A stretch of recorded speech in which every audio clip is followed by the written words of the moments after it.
Hello student, welcome to today's section.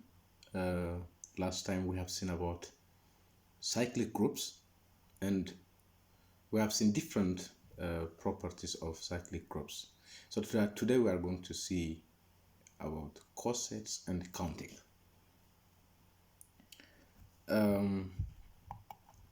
From a number theory course,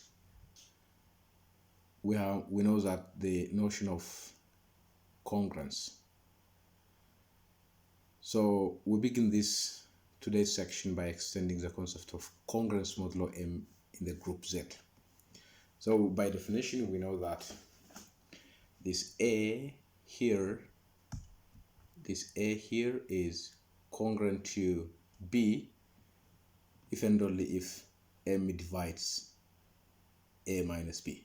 So we know from very simple example, 5 is congruent to 2 mod 3. This is if and only if because 3 divides 5 minus 2. So we know this. So this M divides A minus B. Okay, this is A minus B.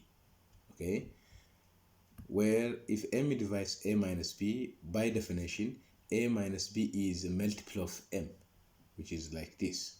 It's M times Q for some Q element of Z, where this is an element of the cyclic group generated by M, where this is defined by this.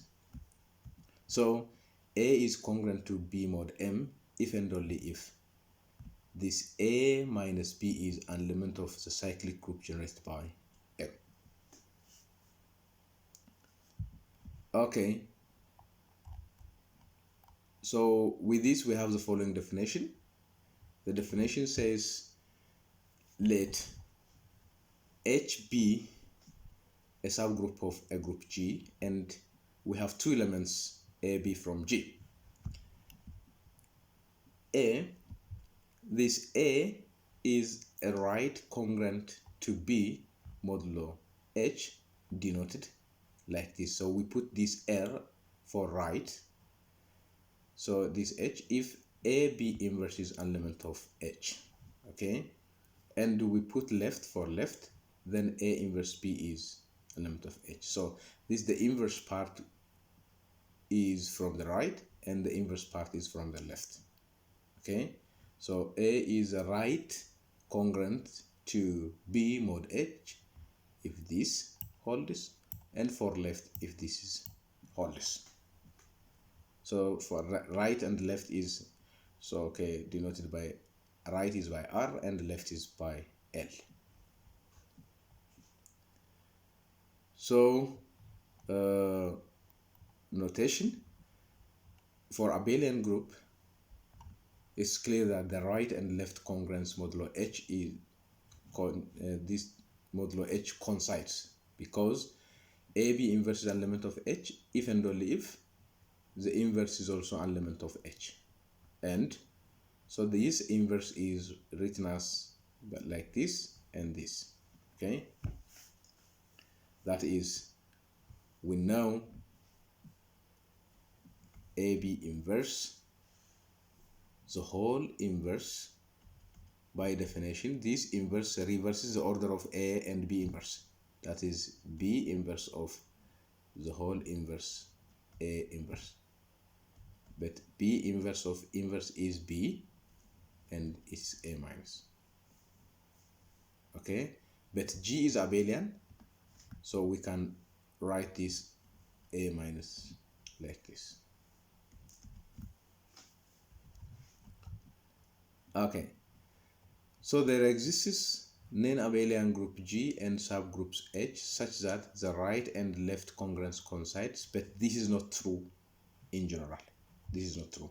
So there sometimes exists a non-abelian group G and subgroup of this G where the right and left congruence coincides. But this is not true in general. But there exists sometimes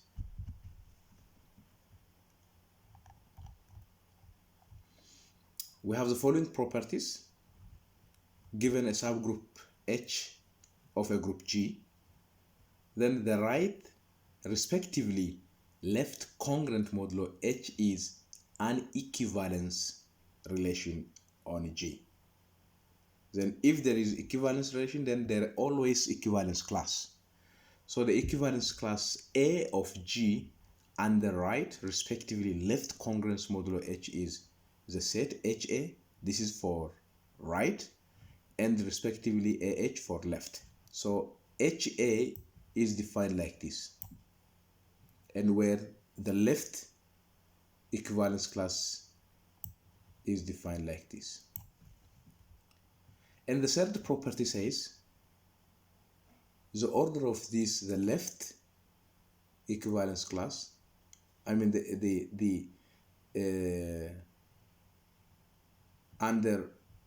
equivalence class, the order of the equivalence class of A and the right and left congruence modulo H is the same, and which is also the same as the order of this subgroup H. This is true for all A element of G.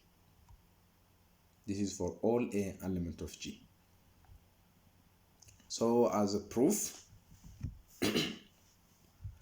so if we are able to show for right congruence and right coset, then it's easy to show by applying left congruence. So let us show with respect to right congruence, it is an equivalence relation. So the first property that we need to show is reflexivity. Reflexivity. So note that definition says AB, if we put right here, B mod H, if and only if AB inverse is element of H. Okay, this is the definition. This is our definition. Okay, this is our definition. So following this, we show that with respect to this right congruence, okay, it is an equivalence relation.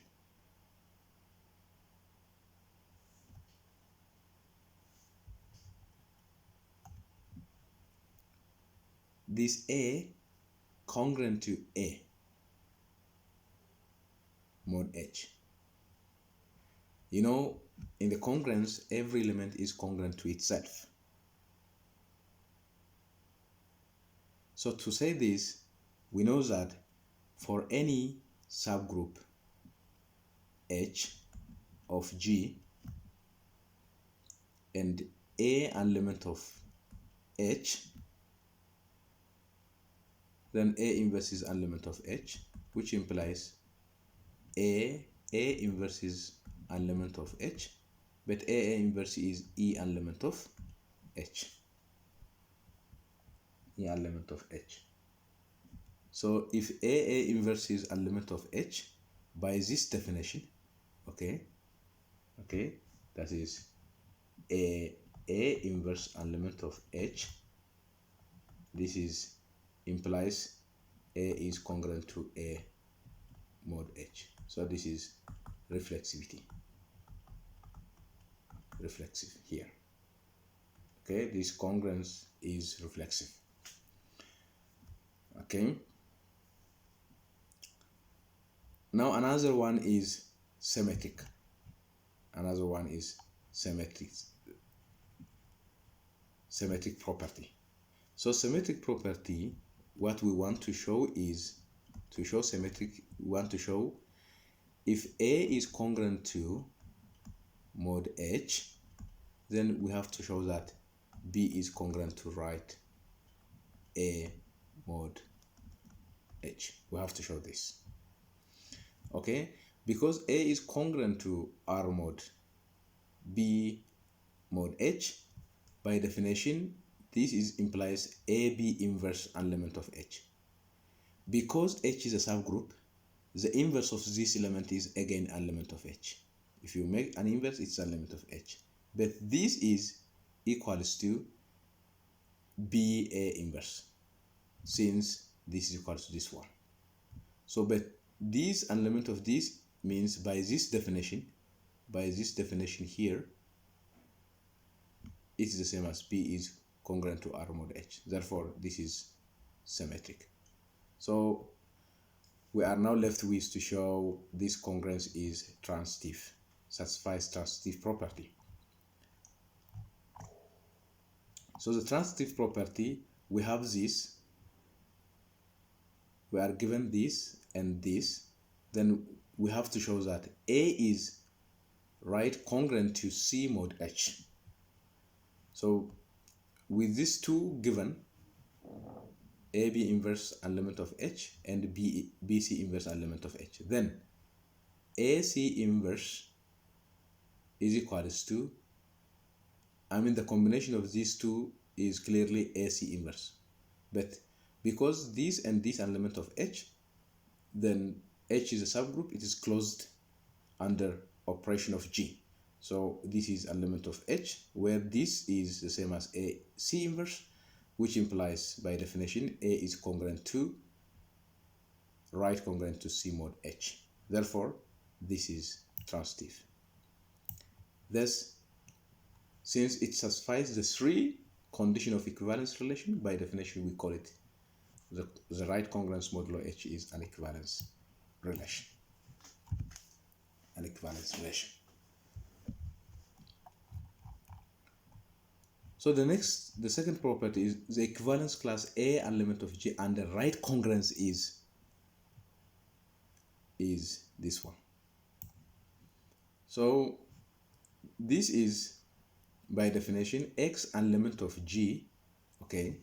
The right congruence, the equivalence class contains, okay, all elements X element of G, which is right congruent to, here is by mistake, it seems that X element of G such that X is congruent, right congruent to A mod H. So, but by definition, X is right congruent to A mod H means it is the same as, by definition, it is XA inverse is element of H. If it's an element of H, then XA inverse is equal to H for some H. This is for some H element of H. But this is because H is a subgroup, by multiplying by this, by A here, we have, this is identity, then we have X. X is equal to HA, where H element of H. And because X is equal to HA, instead of X here, we put HA. HA is element of,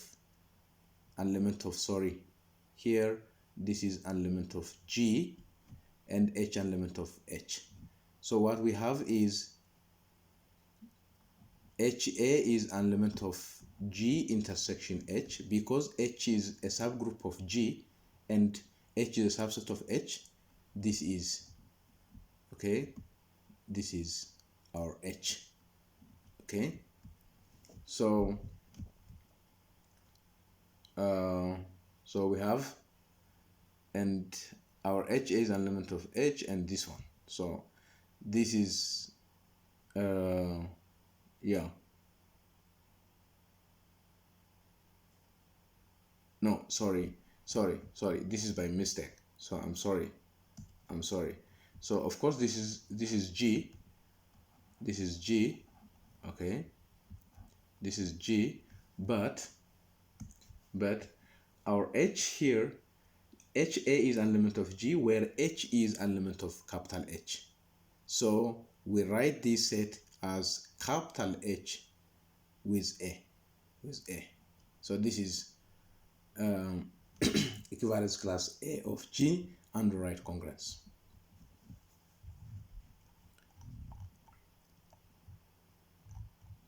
So the last one is if we consider this map given by alpha of HA sending HA every element in here to H is easily seen to be a bijective map. So a bijective map means, so we have to show that this is, if this is bijective, means alpha is injective plus surjective. So in this case, if it is isomorphic, then the cardinal element here in HA will be equal to cardinal element of H. As a corollary, we have this result. So given a subgroup H of a group G, then G is a union of the right and left cosets of H in G. So we know that from number theory, okay, theory course. So if we have equivalence relation and we have equivalence class, so those equivalence classes are, distinct element, they are disjoint, okay. So the group G must contain all the union of left and respectively right coset of H in G. So, and these cosets, left cosets, the union of right coset or left cosets. So two right or respectively left coset of H in G are either disjoint or equal, okay, or equal. So the equivalence classes are two right or left cosets of H in G are either disjoint or equal. So for all AB element of G and the right coset equals to, if HA and equals to HB, that is two right cosets are equal if and only if AB inverse is an element of H and the left are equal if and only if A inverse an element of H. And the last one says if this the set of distinct right coset of H in G and LH is the set of distinct left coset of H in G, then we must have the same cardinal element in left and right distinct cosets.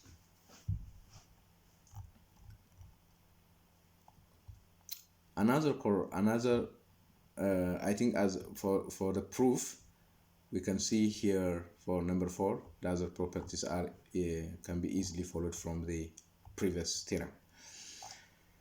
For additive notation, okay, instead of, if our group, look, if H is a subgroup of group G, then we know that A is congruent to right mod H. However, if our group, this is if and only if AB inverse is an element of H. So if our group G H is additive, if our group H is, if our group G is additive, we write this like A minus B. And the right coset, this is written as H plus A if our group G is additive.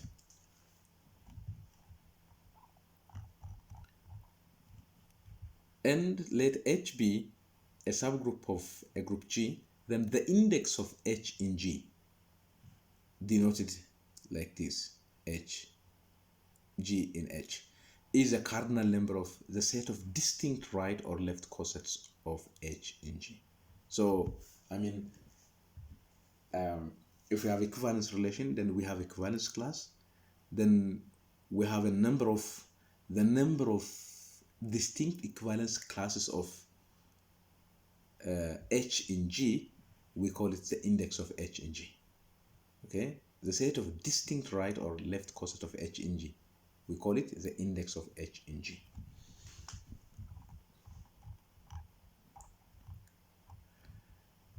Example, notation, note, if our group G, additive group G is Z and H is MZ, we know that MZ is a subgroup of Z, then in this case, the number of distinct right or left coset of H in G is M. Hence, G and H are infinite groups. However, the index H is not. Okay, this M is finite, but H and G are infinite groups. If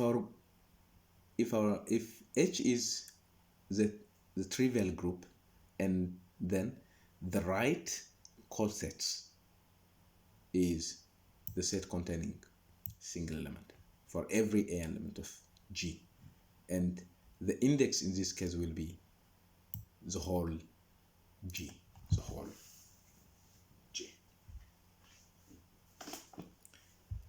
Okay, so that means because the index this is A, so the number of elements in here is the set of all, okay, is the set of all right cosets, distinct right cosets. So we have for every G number of elements in G different right cosets, distinct right cosets. So we have these two properties. You may check your lecture note here, but this is very important to mention this Lagrange theorem. So if H is a subgroup of a group G, then the number of elements in G has these properties. Okay, the number of elements in G is the same as distinct coset H in G times number of element in H, number of element in H. So always, okay, the distinct coset, this is divides this one. See, in particular, if G is finite, you see, the order this A of G divides sorry, here order of H divides order of G. Okay, if our G is finite, then the order of an element of, because this is a subgroup, okay, this is a subgroup. If we have A element of G, this implies the cyclic group generated by A is subgroup of G. Then I can take this as H. Okay, so we have this is equals to G by H. Okay, G by H by H. Okay, in this case, this group H, okay, divides this. Okay,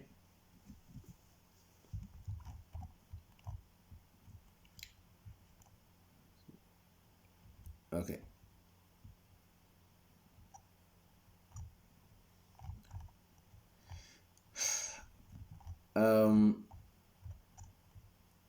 let's go to symmetric groups. Let X be an empty set, and any bijections of X onto itself. Okay, we have a map. We have X to X, and let's call this maybe F, and this map is bijective. Okay,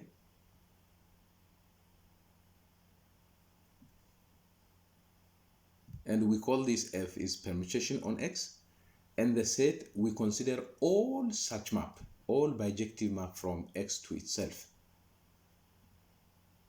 and it forms a group under the composition of mappings. Then we consider all F from X to X such that F is a bijective.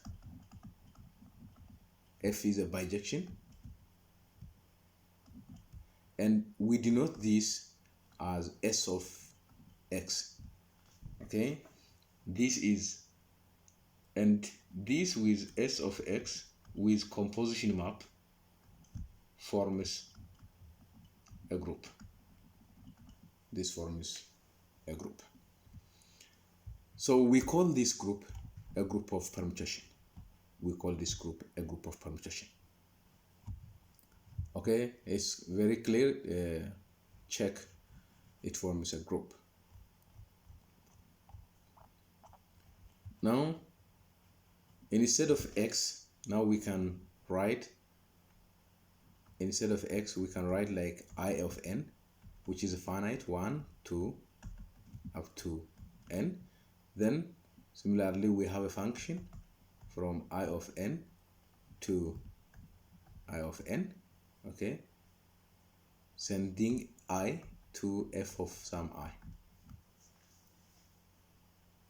okay. Then, similar to previous one, S of in with composition map, it forms a group. Then this group is called the symmetric group of degree n. Symmetric group of degree n. The above one is I'm sorry, because X is any non-empty set, it could be finite or infinite, then we call it a group of permutation. Now our X here is in, which is finite, then we call it a symmetric group of degree n. Degree n. So we can, we can see the following definition here. We have I1 up to IR, where R is less or equal to n of distinct elements of In. Then I1, I2, I3, IR denotes the permutation that maps I1 to I2, I3, I2 to I3, IR minus 1 to IR, and IR to I1, and maps every other elements of In onto itself. This permutation, this is a cycle of length R or an R cycle, and a two cycle is called transposition. So here, this notation, okay, which is I1, I2, I3, IR. So this is written as like, okay, it is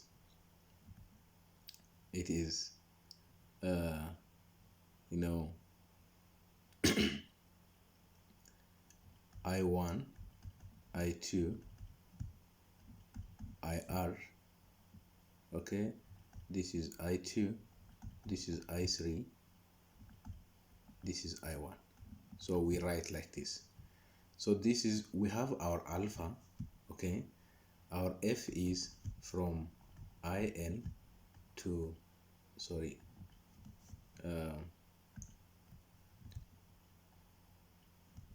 okay, we have this to In, send this I to Fi. So I1, this means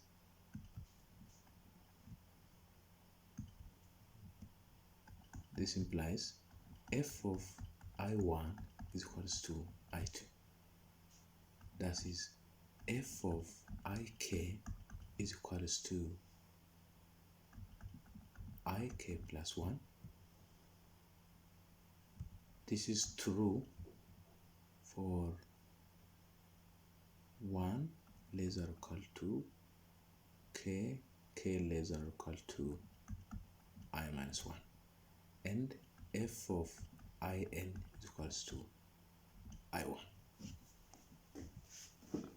This is a function. Now,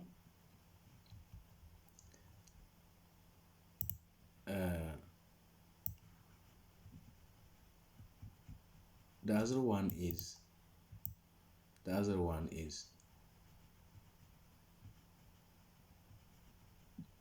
for instance, if we have this, if our function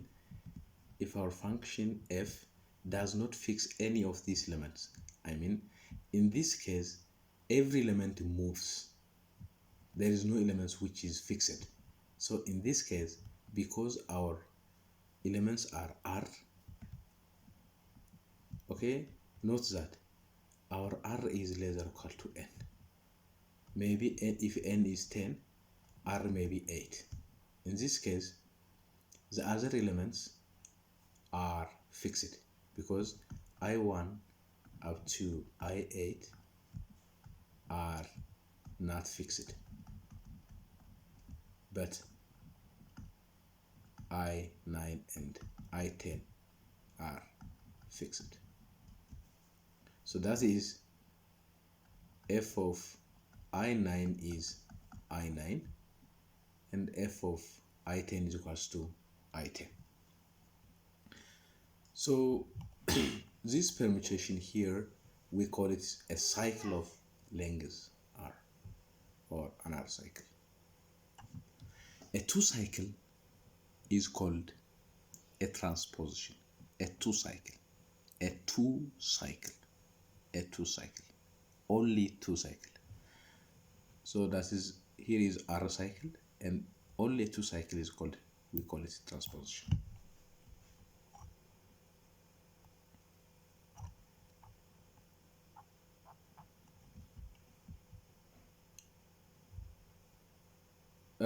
As a remark, a one cycle permutation is called identity permutation.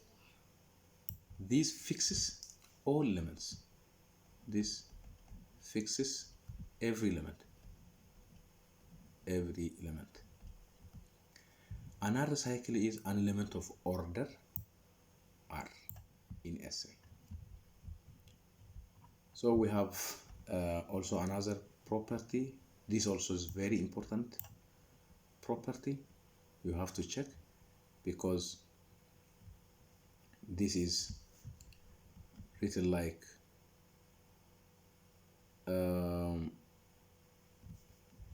this one is written like this one.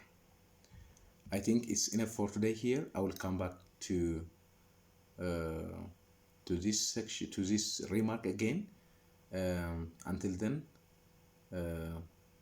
see you.